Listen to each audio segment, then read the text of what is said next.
All right, welcome to The Explainer. Today, we are diving deep into some of the core ideas from Jordan Peterson's 12 Rules for Life. Now, this book puts forward a pretty powerful idea, and it's this. The deepest meaning you're ever going to find in life, well, it's not in being comfortable or safe. It's actually found by walking this tightrope, this razor's edge, between order and chaos. And believe it or not, it all kicks off with a kind of strange question. What on earth can a lobster teach us about happiness and living a good life? I know, it sounds a little out there, but the answer actually takes us right to the very foundations of our own biology. So you've got these creatures that could not be more different, right? Tiny little wrens and then these lobsters crawling around on the ocean floor. But they share this one fundamental obsession: status. It's like this ancient pecking order. The wrens, they'll just mercilessly dive bomb anything that gets near their turf. And lobsters, they're always sizing each other up. See, this whole drive for hierarchy, for status, it's not some newfangled human thing. It is baked into the story of life itself, going way, way back. And this obsession, it's literally hardwired into their biology through neurochemistry. There's this one key chemical you've probably heard of, serotonin. For a lobster, if its serotonin levels are high, it adopts this confident, upright posture. It's basically saying, yeah, I'm a big deal. But if those levels are low, you see the opposite, a cringing, defeated posture.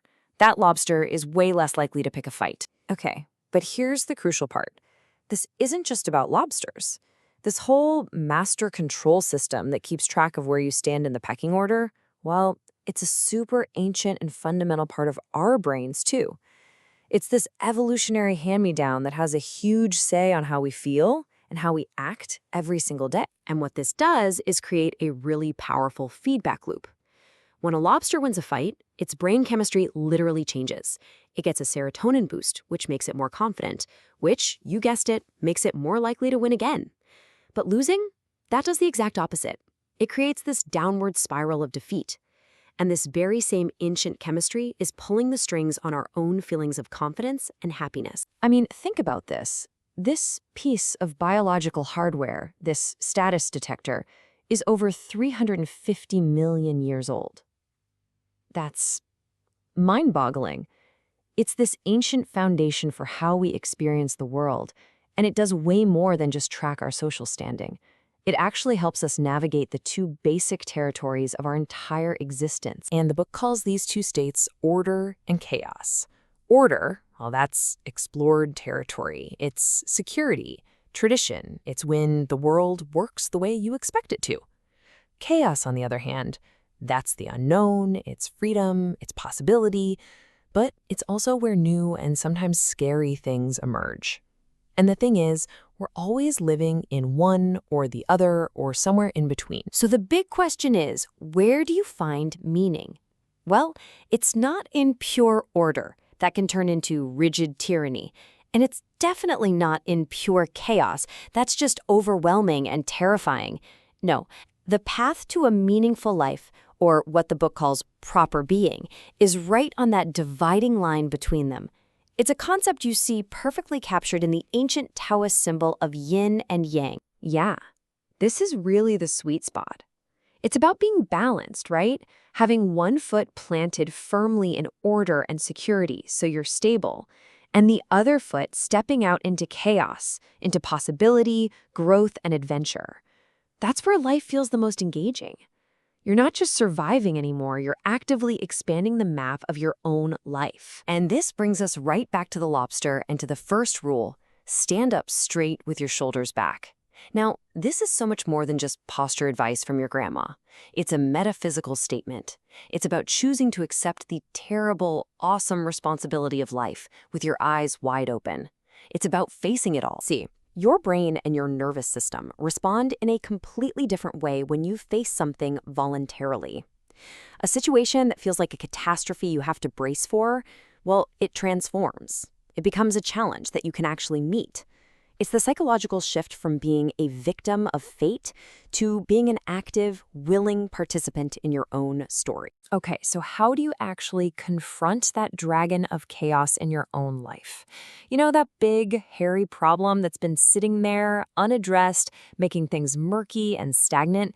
How do you face it without just getting completely overwhelmed? While the book lays out a surprisingly simple strategy. First, you just have to admit it. Start by saying, okay, I'm unhappy. Step 2, you have to specify it.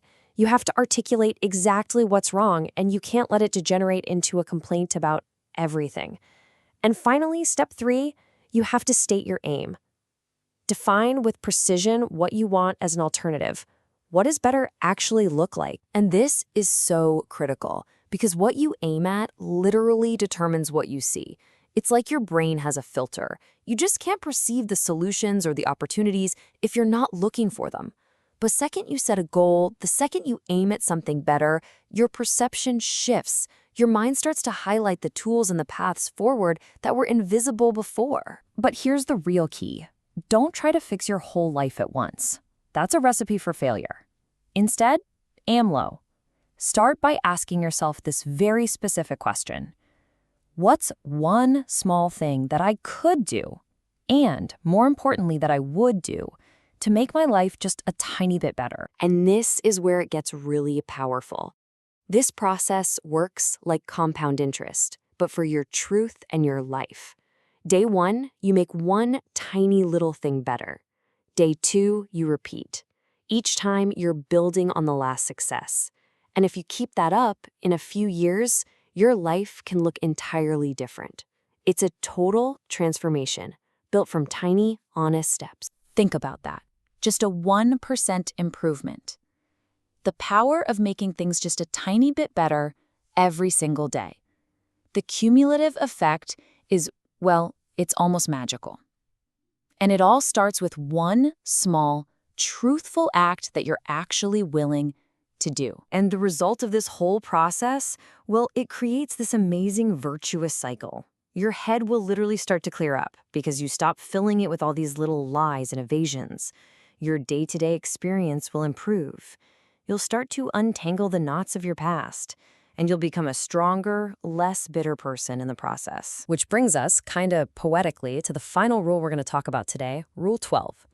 And at first, it seems almost trivial. Pet a cat when you encounter one on the street. But, just like the lobster, this is a really profound metaphor for something much deeper. To really get it, we have to remember what's meant by the word being, with a capital B. It's not just the objective world.